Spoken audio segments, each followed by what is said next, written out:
Perkenalkan, saya Zian Aftariani sebagai moderator. Saya Pribadi Supriyanti sebagai pemateri. Saya Yani Dianti sebagai pemateri. Saya Putri Dayana Syafika sebagai pemateri. Saya Ibu sebagai pemateri. Saya Farah Media sebagai pemateri. Sebelumnya, kelompok kami akan membawakan yel-yel.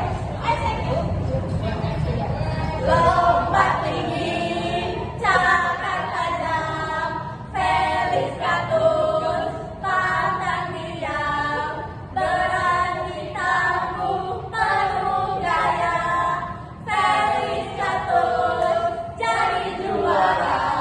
Felix Katus, miau miau miau. Oke, yang pertama, fermentasi alkohol pada dasarnya adalah suatu cara produksi alkohol atau etanol menggunakan bantuan aktivitas mikroorganisme. Alkohol yang dihasilkan sering disebut bioetanol. Mikroorganisme dalam fermentasi alkohol pada umumnya merupakan kelompok mikroba hamil seperti Saccharomyces cerevisiae dan Saccharomyces boulardii.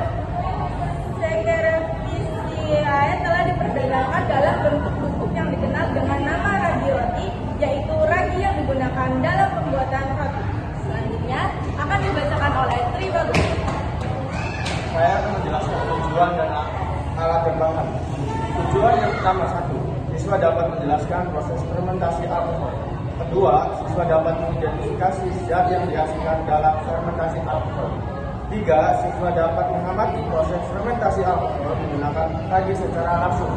4. Siswa dapat menyimpulkan faktor-faktor yang mempengaruhi proses fermentasi alkohol. 5. Siswa dapat menerapkan prinsip kerja ilmiah dalam melakukan cobaan fermentasi. Untuk alat dan bahan, 1. Botol, 2. Balon, 3. Pengandung, 4. Gula, 5. Ragi, 6. Air hangat. Oke, selanjutnya akan dibacakan oleh Heri. Saya di sini akan membacakan cara kerja. Yang pertama, siapkan 3 botol. Yang kedua, masukkan ke masing-masing botol 2 sendok ragi. Yang ketiga, 3 sendok gula ke dalam botol B menggunakan corong. Yang keempat, masukkan 5 sendok gula ke dalam botol C. Yang kelima, masukkan air hangat 1 gelas sedang atau kurang lebih 200 cc ke masing-masing botol menggunakan corong. Yang keenam, aduk hingga merata. Yang ketujuh, pasang balon ke masing-masing botol, amati perubahan yang terjadi dalam 15 menit. Yang ketujuh, dalam reaksi 15 menit awal, balon yang ada di botol A tidak menggelembung, sedangkan pada botol B dan C terlihat balonnya menggelembung kecil. Dan terakhir, reaksi pada 15 menit kedua, balon pada botol A masih tetap tidak menggelembung. Pada botol B, balon membesar melebihi botol C. Selanjutnya akan dibacakan oleh Aira. Baik, di sini saya akan menjelaskan tabel pengamatan dari botol A, B, dan C. Termulai dari tabel yang A ya. Nah, dari hasil pengamatan awal 15 menit dan 30 menit kemudian saya akan menjelaskannya. Dari hasil pengamatan, kadar kekeruhan itu awalnya itu berwarna keruh. Setelah 15 menit kemudian tidak terlalu keruh, dan ternyata setelah 30 menit kemudian itu sama, hasilnya tidak keruh, tidak terlalu keruh. Nah, setelah itu warna awalnya itu warna kuning pucat, tetapi setelah 15 menit kemudian menjadi putih pucat, dan setelah 30 menit kemudian tetap sama menjadi putih pucat. Setelah itu gelembung gasnya awalnya itu tidak ada, tetapi 15 menit kemudian itu sangat sedikit, dan 30 menit kemudian pun sama, hanya sedikit gelembung gasnya. Nah, setelah itu ada bau atau aroma. Awalnya itu berbau tetapi tidak menyengat, tetapi setelah 15 menit kemudian dan 30 menit kemudian pun tetap sama, berbau tapi tidak menyengat. Setelah itu keadaan balonnya yang awal itu tidak mengembang, dan 15 menit 30 menit kemudian itu tetap sama, tidak mengembang. Setelah itu saya akan membacakannya yang botol B. Hasil dari pengamatan botol B itu yang awalnya itu cukup gaduh, setelah 15 menit kemudian itu sangat gaduh, dan sama 30 menit kemudian juga sangat gaduh. Setelah itu ada warna, awalnya itu kuning pucat, setelah 15 menit itu menjadi kuning pucat lagi, dan Setelah 30 menit kemudian menjadi kuning kecoklatan. Setelah itu ada gelembung gasnya. Awalnya itu masih sedikit. Nah, 15 menit kemudian itu lumayan banyak dan 30 menit kemudian semakin banyak. Setelah itu ada bau atau aroma. Yang awal itu berbau tetapi tidak menyengat. Nah, 15 menit kemudian berbau dan menyengat dan 30 menit kemudian pun sama, berbau tetap menyengat. Nah, setelah itu ada keadaan balonnya.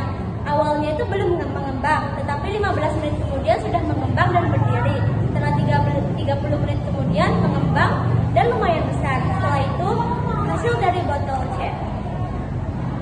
Awalnya itu cukup keruh, 15 menit kemudian itu juga tetap cukup keruh, tetapi 30 menit kemudian itu sangat keruh. Nah, setelah itu ada warnanya. Awalnya itu kuning pudar, 15 menit kemudian itu menjadi kuning pucat dan 30 menit kemudian pun tetap sama menjadi kuning pucat. Nah, setelah itu ada warnanya. Warnanya itu awalnya kuning pudar, 15 menit kemudian menjadi kuning pucat dan 30 menit kemudian pun tetap sama menjadi kuning pucat. Nah, setelah itu ada gelembung gasnya. Awalnya itu sedikit, 15 menit kemudian itu lumayan banyak dan 30 menit kemudian semakin banyak. Nah, setelah itu ada bau atau aromanya. Yang awalnya itu berbau tetapi tidak menyengat. Nah, 15 menit kemudian berbau dan menyengat. Nah, 30 menit kemudian pun sama, berbau dan menyengat. Nah, keadaan balonnya itu yang awalnya belum mengembang, tetapi 15 menit kemudian sudah mengembang dan berdiri, dan 30 menit kemudian semakin mengembang. Oke, selanjutnya dibacakan oleh Sanda. Baik, di sini saya akan melakukan pembahasan yang terjadi pada botol A setelah dimasukkan 2 sendok ragi tanpa diberi gula, tidak menghasilkan reaksi apapun, tidak terlalu bergelembung, dan balon yang dipasang tidak mengembang. Namun tetap berbau tetapi tidak terlalu menyengat. Yang terjadi pada botol B setelah dimasukkan 2 sendok ragi dan 3 sendok gula, bereaksi dengan mengeluarkan bau yang lumayan menyengat dan cairannya keruh. Selain itu, gelembung yang dihasilkan sangat banyak. Balonnya pun mengembang dengan besar di menit ke-30. Lalu yang terjadi pada botol C setelah dimasukkan 2 sendok ragi serta 5 sendok gula, bereaksi dengan menghasilkan gelembung cukup banyak, warna yang cukup keruh serta berbau menyengat. Selain itu, balonnya juga mengembang walaupun tidak sebesar pada balon B. Dan selanjutnya akan dibacakan oleh Farah. Baik, saya akan membacakan kesimpulan dari praktikum botol ABC. Kesimpulan dari praktikum tersebut adalah fermentasi alkohol merupakan proses biologis yang terjadi saat ragi memecahkan gula seperti glukosa menjadi energi. Dalam proses ini dihasilkan etanol sebagai produk utama dengan gas karbon dioksida sebagai hasil samping. Praktikum ini membuktikan bahwa ragi dapat melakukan fermentasi secara anaerob untuk menghasilkan alkohol. Baik, apakah ada pertanyaan? Saya mau nanya, saya Zainab Rizka Octavia dari kelompok 5. Apa fungsi ragi dan glukosa dalam larutan di botol B dan C? Fungsi ragi dalam percobaan tersebut yaitu sebagai mikroba yang memecah senyawa organik yang berupa gula, sehingga terjadi proses fermentasi pada larutan B dan C. Fungsi gula digunakan sebagai sumber inti dari percobaan yaitu glukosa. Apakah sudah jelas? Ya, sudah jelas. Baik, apakah ada lagi yang mau bertanya? Saya mau bertanya. Perkenalkan, saya Intan Ramadhani dari kelompok 5. Saya mau bertanya, apakah terjadi perubahan secara signifikan pada larutan di botol A, B, dan C selama percobaan? Dan jelaskan alasannya.